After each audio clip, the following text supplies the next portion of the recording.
Hi there, it's Mark Wickersham, and in this video I'm going to share with you an incredibly powerful story that illustrates how when you apply systems, a systematic approach to pricing, to value pricing, it will transform your results. I was fortunate to catch up with Gary Lockton, a sole practitioner who's doing some incredible things with pricing, and he kindly let me interview him.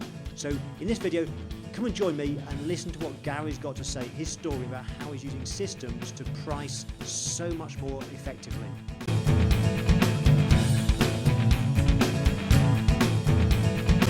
So Gary, thank you so much for letting me have a chat with you. It's incredible what you've achieved. But before we get into what you have achieved, Gary, if you could just, by way of context and to set the scene, just tell me a bit about you, your practice, how large you are or small you are, where you're based, the sort of work you do.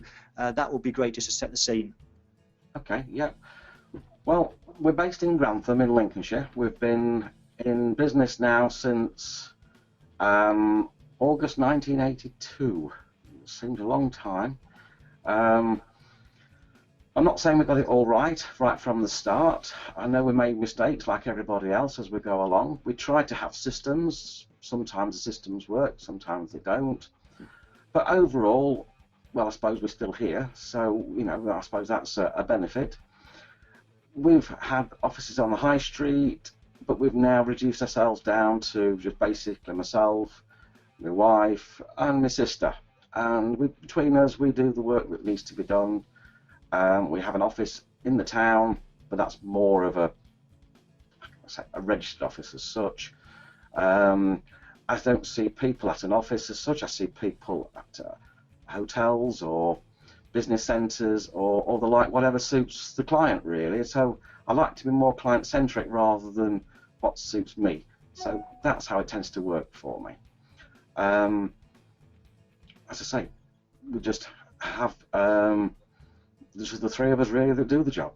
So awesome. And I know, Gary, we've been working together now we were talking earlier for about 11 months now. It's almost since you've been working on my mentoring program. Thinking back to before then, so a year or so ago, we've been working on pricing, and I'm looking forward to hearing about some of the things that you've done and results you've achieved. But first, describe to me a bit about what was your approach to pricing before, and what were some of the things that were perhaps the challenges, the pain, the things that were going wrong with the old approach to pricing? Right, well, we did have a fixed price set up prior to seeing yourself, but that was mainly with the I don't like to sound silly really, but it's the easy stuff, if you like, the tax returns or I don't know, just the basic stuff. You know, we'll say to them, you know, if you basic set of accounts for a tax return, we'll charge X amount. We'll put up a little bit each year. Basic tax return will be X amount as well. So, you know, it was all very basic, very straightforward. But what we could never get our head around really was pricing the actual proper accounts, you know, the full financial statements, especially for a limited company or the like.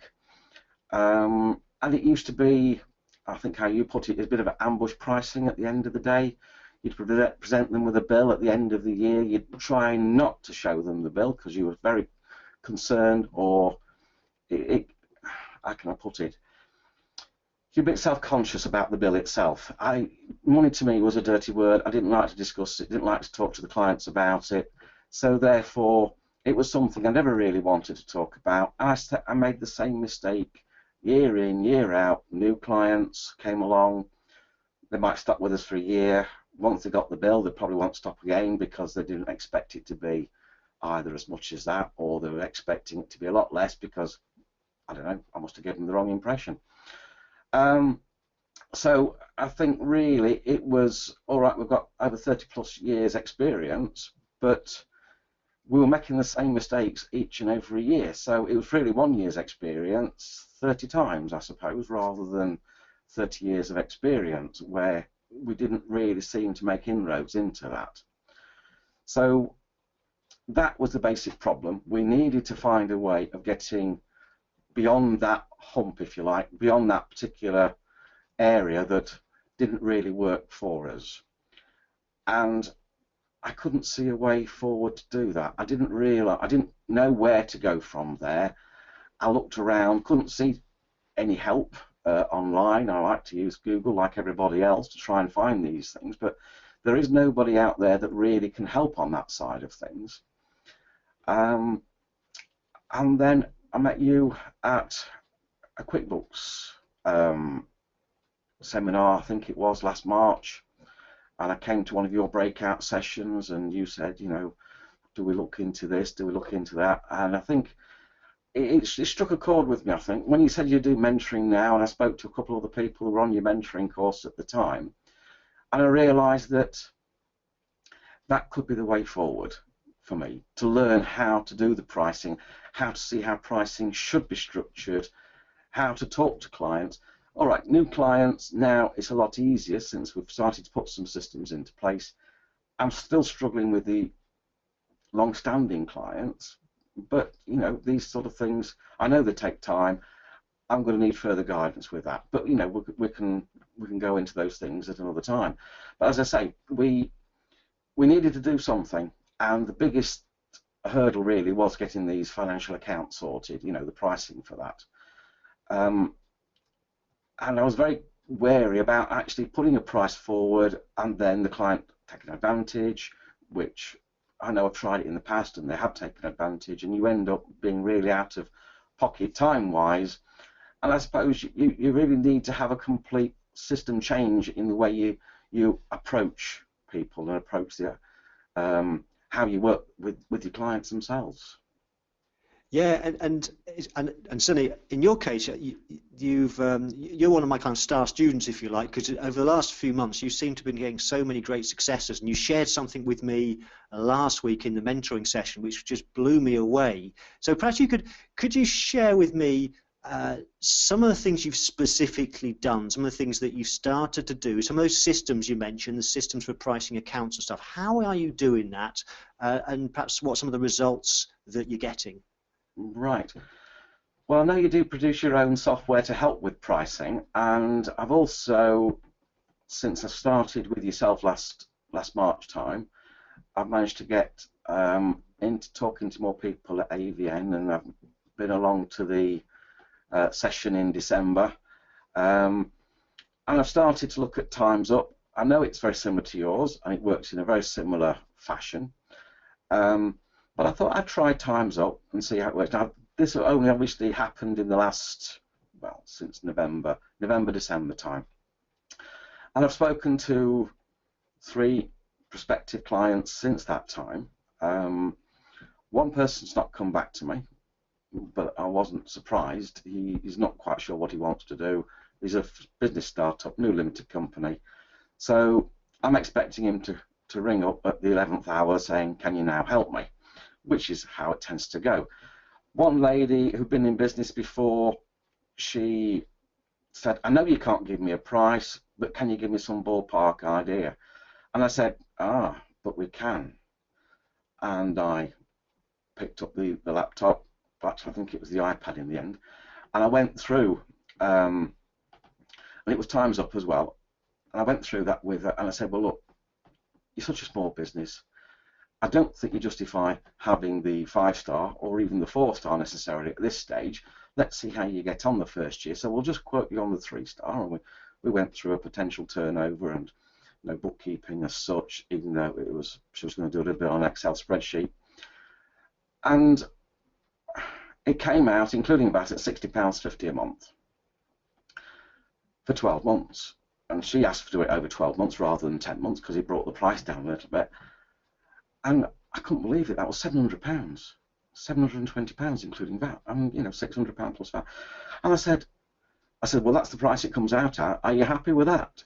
Now, normally I'd have probably have quoted a 200, 250. So I was really, really surprised. She just said, yeah, that's great.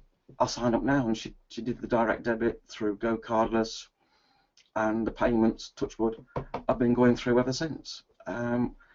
I've not had really any dealings with her directly since then, but I'm going to be contacting her now the tax return season's over. I might touch base if I can with these people. So that worked really, really well. And then I had another client through QuickBooks who contacted me. This is what I was telling you about last week. Who contacted me through QuickBooks. She says, we got we've got some problems with our QuickBooks. We've got QuickBooks Desktop. Can you come along and have a look? Because our profits are showing to be understated. And I said, well, haven't you got that the wrong way around? Don't you mean overstated? No, it's about £60,000 understated. And she says, we're looking at selling the business, so can you come along and have a look for us? And I went along and identified a few little problems that weren't right the way that it had been done. And I said to them, well, the only way you're going to really sort this out is have a spreadsheet, put all your expenses into that, and just check it that way. So I left them with quite a lot of homework. They touched base with me in December, said, yeah, we're still working on it. We're hoping to have it done before Christmas, but I knew they probably wouldn't have done. And I did wonder whether they'd actually come back to me, because they did ask me about pricing at that meeting, and I said, well, we don't charge you for this meeting. We'll come along, we'll see if we like you, you like us, and work it on that basis. So when I went to see them again, well, they emailed me middle of January, could I come along and see them? Could we take over? Could we do the books for the future? I'd already mentioned about moving into QuickBooks Online because of QuickBooks Desktop. And they said, I said, yeah, well, I'll come over and I'll have a chat with you about it. And she laid down in her email what the sort of things she was looking for and what sort of pricing she wanted pricing up. So she wanted to know what my hourly rate was going to be for phone calls and the like. So I went along, you know, not expecting a great deal at the first meeting. I was thinking, well, I know I've had one meeting, but that wasn't really discussing us taking over. That was just a problem. They did actually find what the problem was, and they sorted it all out. So that exercise, I actually pointed them in the direction actually worked, which I think was a good relief, or a great relief for me. And I used Times Up Again. No disrespect to yours, but I was getting familiar with that one, so I thought, right, I'll carry on while I've got, while it's on a roll as such. And I said to the lady, I said, well, look, you know, I know what your turnover is. Your turnover, you stated to me, was 2.2 million. But I'm not quite sure what you would class as your records are. I know what I think they should be. So I gave them the accounting systems rating sheet, which is an AVN production, which I think is a fantastic little tool in itself. And I just said to her, well, and the bookkeeper was actually in the meeting, so I said, well, look, you tell me where you are on that sheet, and I said, and we can work out our pricing accordingly. And she went through it all, and she said, well, and I've got the sheet in front of me, just as a little reminder. She says, oh, I think we're about average. And I said, well, I was expecting a bit better than that, really, from you. Well, yes, but if you look at what it says on the list, we're not doing half what we should be doing then to get better. So I said, well, let's put the average into the Times Up. We'll put the turnover in. And I think the price came out over a 12-month period at just over £800 a month plus VAT. Well, she nearly fell off a chair, and it was a lot. And I thought that was a lot. I said, well, let's not just worry about that at the moment. Let's see what we can do to see if we can change that. Now, I said, I'm prepared to help you with getting your system onto QuickBooks Online, so I can then keep an eye on what you're doing on a weekly or whatever basis, however we need to do that.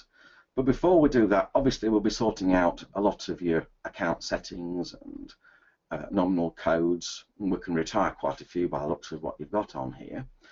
And we'll streamline it a bit, and we'll change a few bits and pieces. But I think we could probably get you up to very good. So let's just do a pricing in as very good. So when I brought the pricing in, this was at the 4-star rating, it came to £637.25 a month. I wouldn't say she snapped my hand off, but she said, well, let's have a look at the 5-star. That was the 4-star. But to her, there wasn't enough extra value. There's only 2 extra things in there. And I said, well, to be honest, you probably wouldn't gain the benefit from those 2 extra things, so you're probably just better sticking to the 4-star. I said, but at the end of the day, it's you that's making the choice, not me. You're choosing what you want to pay me to do the work. And I think that really, well, that blew her away in effect, because she could choose how much she wanted to pay me and how it was going to be paid over a period of 12 months And I said, and to top it all, you're asking about whether we can do or what we're going to charge for phone calls and things like that. I said, they're already included in the price. And she goes, wow. Well, as I say, she just couldn't believe it. She couldn't believe it. She said, we'll go for that straight away. She says, you also said about converting us to QuickBooks Online.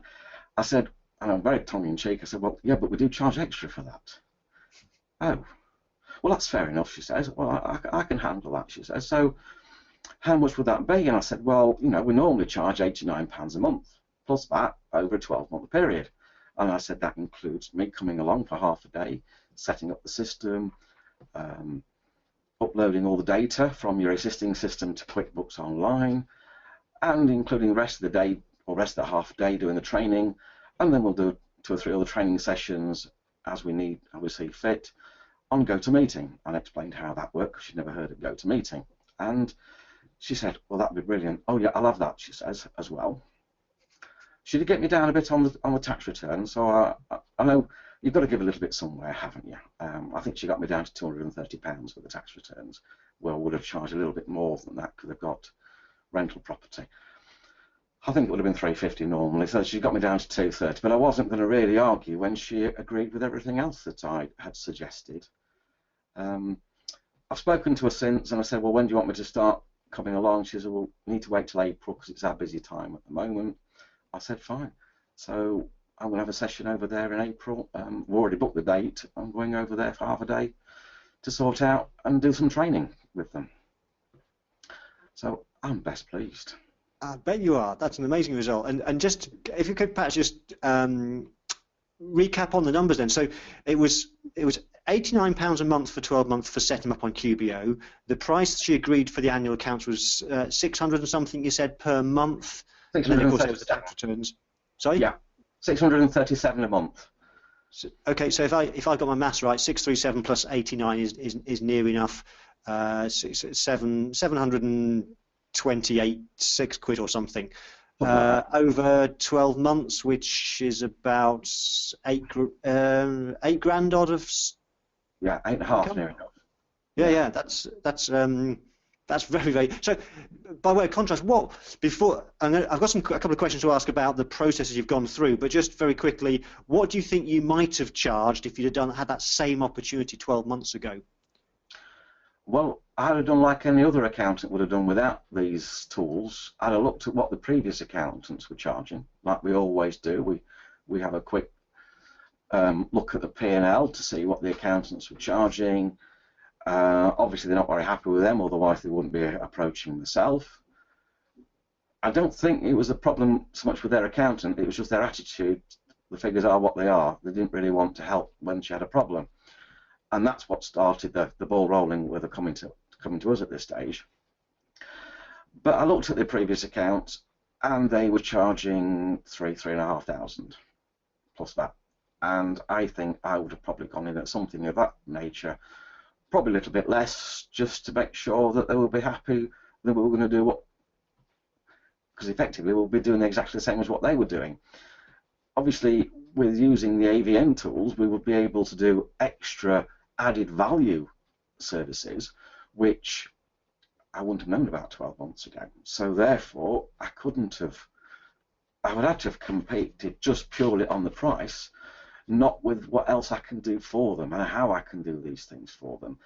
I mean, I even took along a benchmarking report based on their industry, just to give them an overall view of what extra things we could produce. She was amazed. And I said, well, you know, this is the sort of things that we can do. I think I only gave her the actual single sheet on that. I could have given her the 16-page or the 28-page report that goes with it if I'd really wanted to. But I didn't want to go over the top with it, but I just wanted to prove a point that we've got a lot more tools at our disposal that probably 90%, 95% of other accountants have got no idea about. So I wanted to make sure that, you know, we're there for them rather than the other way around, if you like. Yeah, and with a fee of about £8.5 grand, you've got enough time in the budget, if you like, to do a really impressive job. You made me smile earlier when you said that what you might have done a year ago is looked at what the existing previous accountant was charging, which is about three and a half grand, and you might have gone a little bit less. And that made me smile because when I started my accounting firm way back in 1996, that's exactly was my original strategy. I knew nothing about pricing. I would try and find the figure in the previous set of accounts, see what the previous accountant was charging, and I would go in about 10% less, which in hindsight I can't believe how stupid I was, but actually that's what we tend to do. We tend to copy what the other accountants are doing, which is madness when you bear in mind that actually most of us in the profession, we have no idea how to price anyway, so why copy the firm down the road who has no idea how to price? It kind of seems madness to me, but you found a different way, a better way, and in this case got significantly better results. So I've got a couple of questions about your process. The first one is you mentioned Time's Up, which obviously I know is it's a piece of software that enables you to come up with a price in front of the client. And I know you said about sorry, it's not my piece of software, which actually no problem, Gary, because as you know, I wrote Time's Up, and my new software, Cloud Pricing, effectively does the same thing. So I don't mind whether you use Time's Up or Cloud Pricing. But my question for you is, using a piece of software in front of the client to come up with the price, how did that help you get a better result? You're blaming a third party in effect, aren't you? If you think about it, you're not giving them the price. The software's giving them the price, and because the software's giving the price, you're basically divorcing yourself from the actual process, because you're saying to them, there's the price, that's what the system's come up with, there's your price. Now you've got a choice there of the 3-star, the 4-star, the 5-star. You explain what each one will do in turn and what all the extra benefits are of each section. And you say to them, but you choose, you make that choice what you want to pay me to do that work.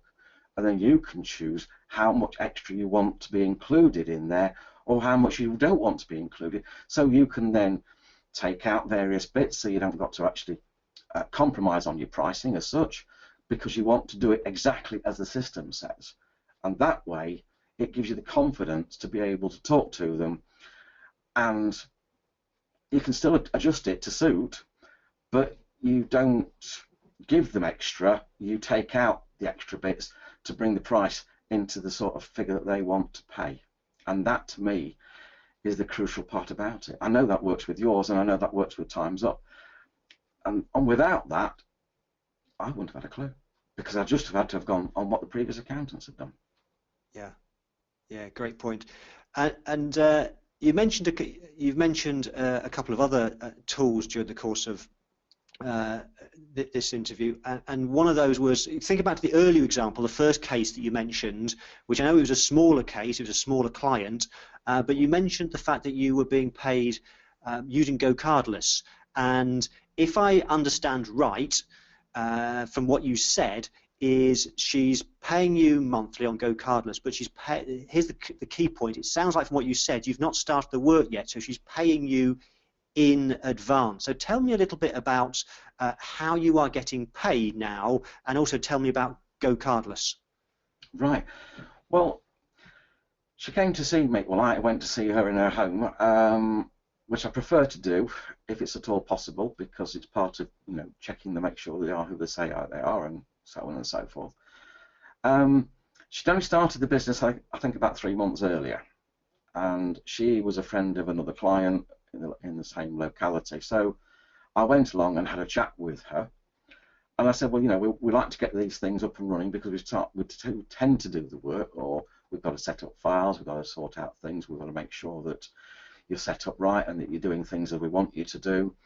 But we'd like you to start paying the direct debit, and I explained how that worked with GoCardless. Now, GoCardless is simplicity itself.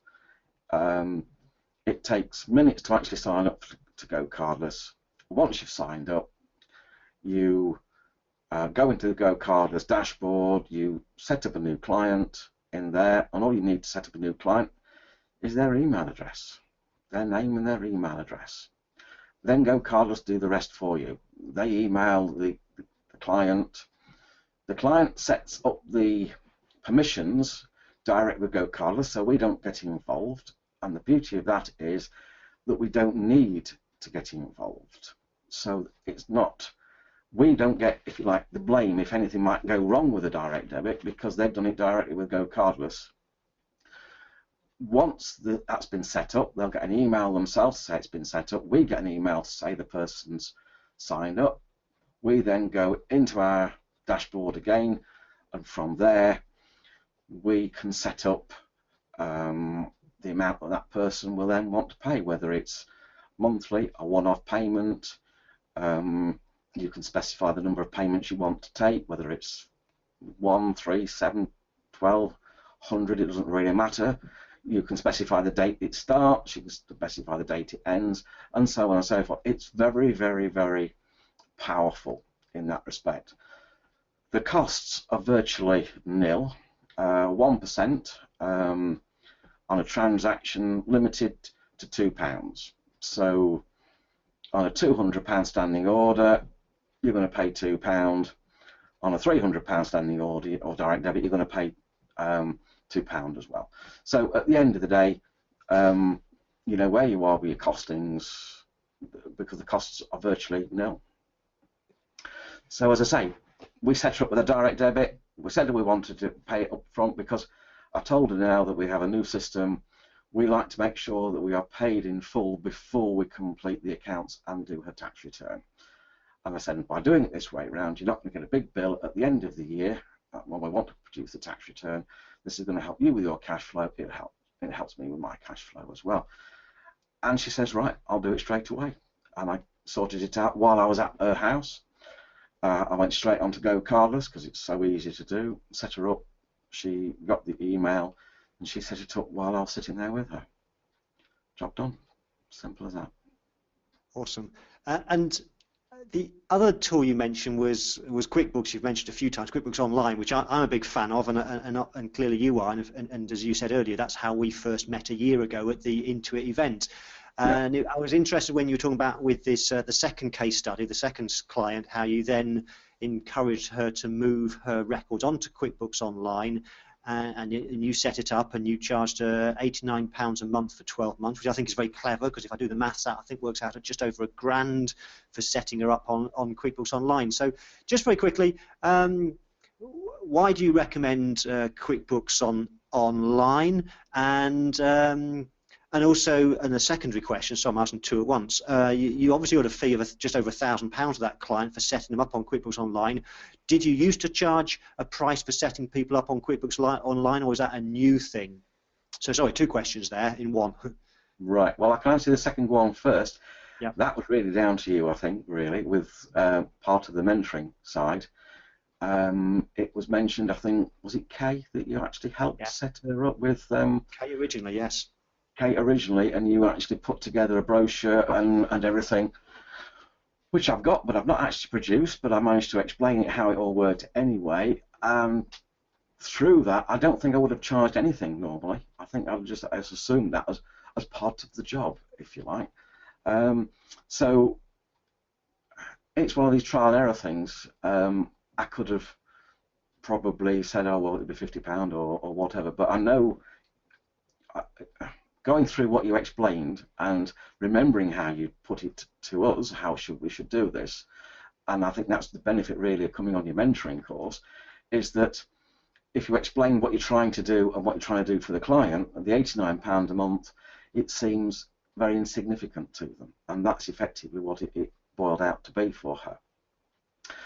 QuickBooks, we've been using QuickBooks for years, 15, 20 years with the desktop version. We looked at the online version about 2 years ago and didn't like the look of it, to be really truthfully honest. And I did mention that at the Intuit session last March about it, and I know that they've sorted it all out. I did try Xero for a while, and Xero worked okay for me, but I found the big problem with that was the reporting at the end of the year. It didn't report like you'd expect it, like QuickBooks would report it on the desktop version, and I really struggled to get the accounting figures out. In the end, I used an online system. The name escapes me at the moment, but I will let you know who it is. I think it's one that one that AVN suggests that we possibly use, because it will do a lot more checks than we would necessarily do. And we experimented with that, and in the end that actually helped us get the reports we needed, because I couldn't get them out of Xero. One of the biggest problems I had with Xero is that bank reconciliations, because it was all fed in literally directly from the customer's bank, if you like, there was no way of reconciling it, because there was no reconcile routine built into it. And when I used the QuickBooks online version, lo and behold, the reconcile routine that was in the desktop version was still there in the online version, even though you're feeding the data directly from the bank. Banks can mess up. These transactions don't always go according to plan, so therefore you can still do the reconciliations, and it saves hours and hours and hours of work. I had one particular case with a client who did it on Xero, and it took me, I think, near enough 2 days to try and sort out the bank reconciliation, because of all the ways it just messed it up completely, and there was no easy way of finding the problem with Xero. So once I realised that QuickBooks itself had put itself back into how it should be, in my eyes anyway, more like the desktop version, I then moved all the clients over that I put onto Xero, which was a game in itself, but it was at my choice, so I didn't charge them too much extra for doing that, but just to get them back onto QuickBooks, so where I'm more comfortable, I suppose. Yeah. Okay, great. I've got 2 more questions then before we wrap up, because our time's nearly up. The first question is just very quickly. You've given me you've talked about 2 particular issues, case studies, stories. Thinking about where you are today compared to where you were 12 months ago, with all the things you've learned about pricing, what would be, if you were to give me the one big result, whether that's a result in terms of how you feel about pricing, or your bottom line results, or your top line results, what would you say is your big result from the last 12 months? To me, the biggest result that benefits me now is that I'm not frightened to talk about pricing anymore with the clients. I've got the confidence now to talk to them, and I've had several other little results along the way since then, just minor things where normally I probably wouldn't have priced extra, I wouldn't have given another bill, but I realise now that, you know, we do accounts and that's all we do, that's all we price for. Anything else should be extra, where before I wouldn't have felt like I could do that. And now I have no qualms in saying to a client, that's beyond our remit on what you're paying for at the moment. There'll be an extra fee, this is what it's going to be, do you want me to go ahead? Because if you do, if you can get that paid, let me know. I can always collect it by Go Cardless, that one-off payment, and it works. And the clients, when you think back, you'd have thought, I would never have dared to do that before, where now I do it and the clients don't even flinch, and I think, what have I lost over the years by not doing it? And that really, really, well, I say riles, but riles probably the wrong word. You get really fed up with the fact that you've lost such a lot of money over the years because you've given a lot away when you really could have got a better price for things. So that is really the main benefit for me. Awesome, yeah. So you've now got the confidence, which I think confidence always stems from a combination of acquiring the knowledge which you've done over the last year, and having systems, which is, I think the systems has been a big theme of what you've said, using software in front of the client, and you've also mentioned brochures and things. So my final question, Gary, for you is, for the benefit of the people watching this, is if you were to give them from what you've learned over the last year, your top 1, 2, or even 3 pricing tips, what would you say that your top tips that you would share? Don't be frightened to talk to the clients. They're still there. They want the service from you, and I think I always took the view that I was doing the work at their pleasure, and my whole world turned upside down in that respect now, because I do the work now at my pleasure rather than that way, you know, rather than for them. I do it if it suits me, when it suits me. All right, I know if they've got deadlines, and I'll work to the deadlines and so on and so forth, but I like to make sure that I'm going to be paid as before the work will actually be submitted, either tax return wise or whatever, to the Inland Revenue. So I work for my benefit now, and to me, that I think is, you always think that the client is king, and I suppose in a way that's one way of looking at it. But the client isn't always right, in my estimation, and usually they're not. So, you know, they've come to us for the advice, they've come to us for the help. And I think it's being selective with who you want to help as well, rather than taking in all and sundry, like I would have done 12 months ago. And now I'm being very much more selective on the sorts of clients I want to take. And I've even started to get rid of some clients that are no longer suit the way I want to work. I get tax returns done quite early in the year now. I had 85% done by the end of June in this last tax season, if you like. And I had some stragglers, and I gave them an ultimatum. I said, look, you could have it at the normal price if you sort it out within the next 7 days, and that was beginning of December. If you don't get it paid by then, it's going to go up £100 to the end of December, and a further £100 for January. One of them didn't even bother to contact me. He did his own return without any further ado. The other girl, she got a bit shirty. She thought I was being unprofessional by saying that to her. I didn't think I was being unprofessional. I still gave her the options to pay the normal price, and I gave her what the price was going to be, so there's my fixed price again. And she moved on, and I basically got the results I wanted. I didn't really want that sort of work at that time of the year. I didn't want the stress like everybody else has got. I wanted it to suit me, and it's being empowered, I think, to do that, isn't it? Yeah. Awesome. Thank you so much, Gary. You're a star, doing some incredible things, and thank you for being so generous with your time and sharing some great stories and some great tips. And I look forward to catching up again very, very soon, Gary, on the next mentoring session. So thank you, and we'll speak soon. Yeah, thank you very much, then. Yeah, bye. Thank you. Yeah. Bye.